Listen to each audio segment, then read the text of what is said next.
पंडित श्री गंगादत्त व्यास जी कहते हैं, हनुमान जी तंत्र के भी बहुत बड़े साधक थे, और हों भी क्यों ना। हनुमान जी जैसा देवता, और हनुमान चालीसा में गोस्वामी जी ने लिखा भी,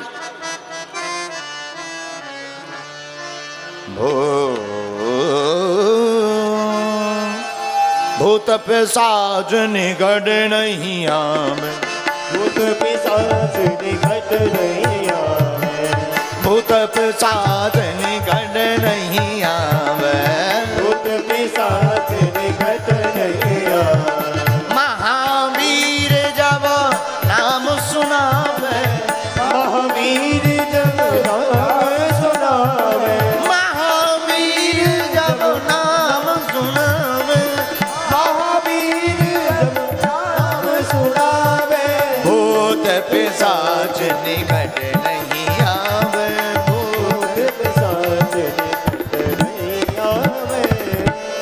हनुमान जी तंत्र के भी बहुत बड़े साधक हैं, और तंत्र का प्रयोग श्री गंगादत्त व्यास जी कहते हैं कि रावण के ऊपर हनुमान जी ने किया।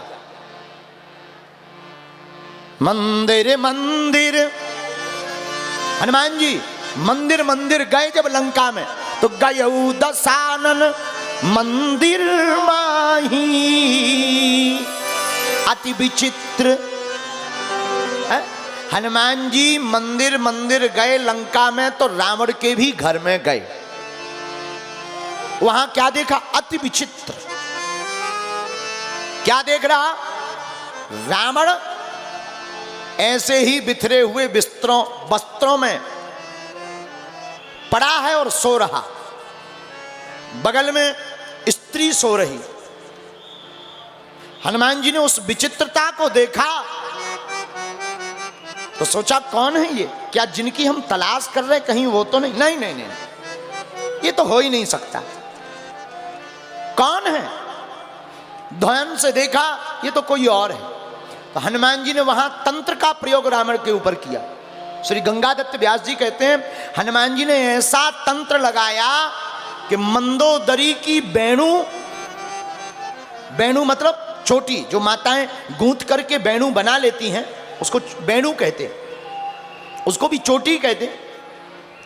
तो माताएं जो वेणु बना लेती, मंदोदरी की वेणु रावण की चोटी यानी शिखा से बंध गई। ऐसे तंत्र का प्रयोग किया वीर बजरंगबली। अच्छा, उस तंत्र का नियम था कि वो जो है शिखा या वेणु दोनों को काटना ही पड़ेगा तभी वो खुलेगी। एक नियम ये। उसका दूसरा शर्त ये है, जिसे पता हो, वह है तंत्र जिसके ऊपर प्रयोग किया जाता है, तो पहली शर्त तो यह है कि काटना पड़ेगा। दूसरी शर्त यह है कि पत्नी अपने पति को अगर जोर से तमाचा मारे तो वो गांठ खुल सकती। सुबह हुई और सुबह हुई, रावण जगा, मंदोदरी जागी, और जागी और दो ही जने जब अलग अलग भय सो खींची। रावण बोला ये है क्या? मंदोदरी बोली आप बताओ इतने भीतर आया कौन? रावण ज्ञानी तो था ही, रावण विद्वान भी था। रावण समझ गया किसी ने तंत्र का प्रयोग किया है। अब देवी दो ही उपाय हैं, या तो वेणु को काटा जाए, शिखा को काटा जाए। तो मंदोदरी बोली महाराज हम सब कुछ करेंगे पर वेणु नहीं काटेंगे। क्यों? विवाहित स्त्रियां अपने पति के जीते जी अगर अपने बालों को काटती हैं तो घोर पाप कहलाता है। लेकिन हम आजकल तो हिप्पी कटिंग चल गई। पहले के जमाने में तो आप लोग बहुत समझदार लोग हो, गांव के लोग हो, कोई विदेशी लोग नहीं, आपको बताएं पहले ऐसा हो, अब होता हो ना होता हो, पूर्व समय में पति अगर खत्म हो जाए तो उनकी धर्म पत्नी के थोड़े से बाल काट करके चिता में जलाए जाते। उसके पहले काटना घोर अपशकुन है, महापाप है। इसलिए माताओं को अपने बालों को नहीं कटवाना चाहिए, घोर अपशगुन कहलाता। लेकिन हम आजकल तो बजरंगी बली बचाएं,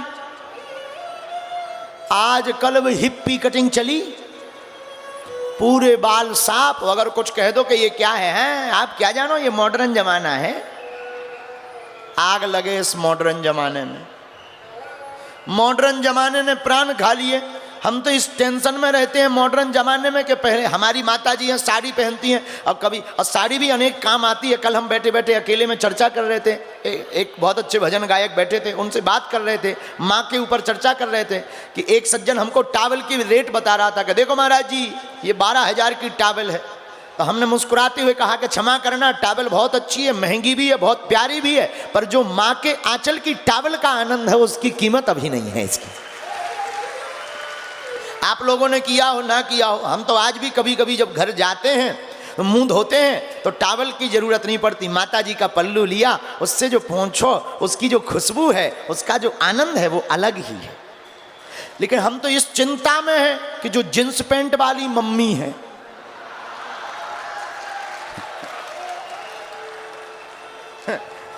अब जो ये जींस पैंट वाली मम्मी है इनका क्या हाल।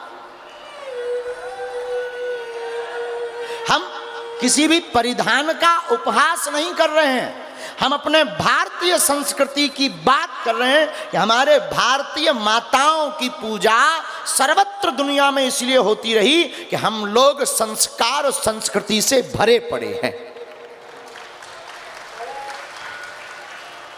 साउथ में एक जगह है हैदराबाद, हैदराबाद में एक हमारे शिष्य थे, अभी भी हैं जिंदा, थोड़ा सा डिस्टेंस हो गया है जिंदा, रेड्डी जी, उनका नाम नहीं बताएंगे।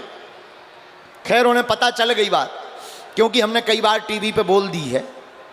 उनके बेटे की शादी हुई, बोले गुरुजी आपको आना है। तो हम भी बड़े उस वक्त बहुत फ्री रहते थे, हमने भी गाड़ी पकड़ी, हवाई जहाज पकड़ी, हैदराबाद गए, लड़के की शादी में सम्मिलित हुए, आशीर्वाद दिया, बड़े प्रसन्न भय, आरती की, उन्होंने स्वागत किया, बढ़िया भवन में रुकाया, कमरे में चाय पिलाई।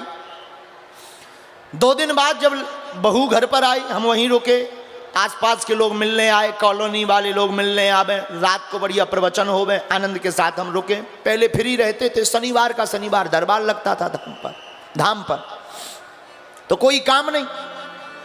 अब जब वो बहू आई, उसने प्रणाम किया तो हमारे वाईफाई में कुछ सिग्नल मिले।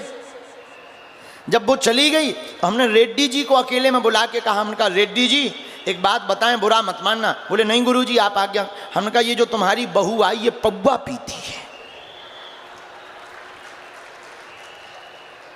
पीती है, आप सुनकर चौंक जाएंगे।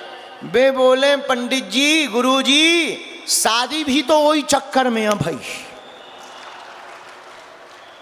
हमने कही जय हो। बोले लड़का की पसंद है। हमने कहा जय हनुमान जी की। हमें वहाँ टेंशन नहीं हुई, हमने अपने चेलों से कहा उठाओ बैग।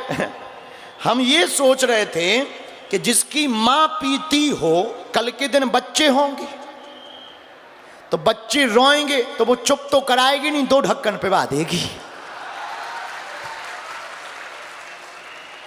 ये हमारी संस्कृति में नहीं है, ये हमारे संस्कारों में नहीं है।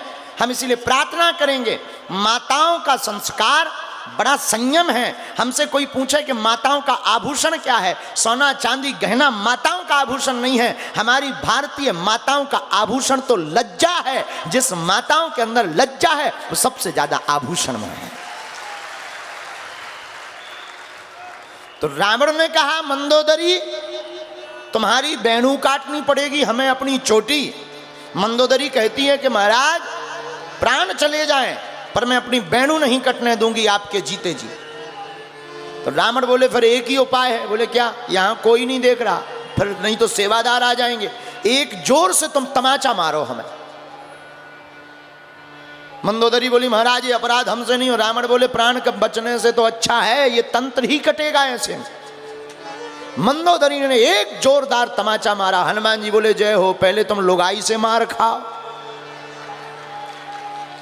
बोले चिंता मत करो रावण, पहले तुम लुगाई से अपनी पत्नी से मार खाओ, फिर बंदरों से मार खाओगे, हम अबे बैठे हैं।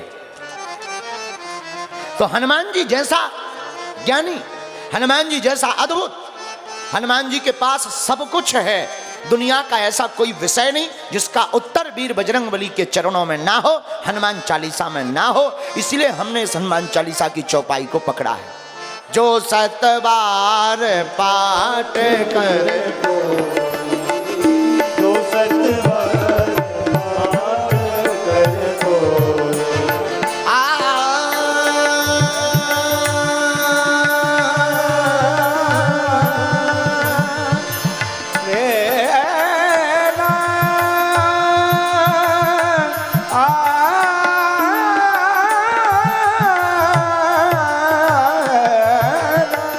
जो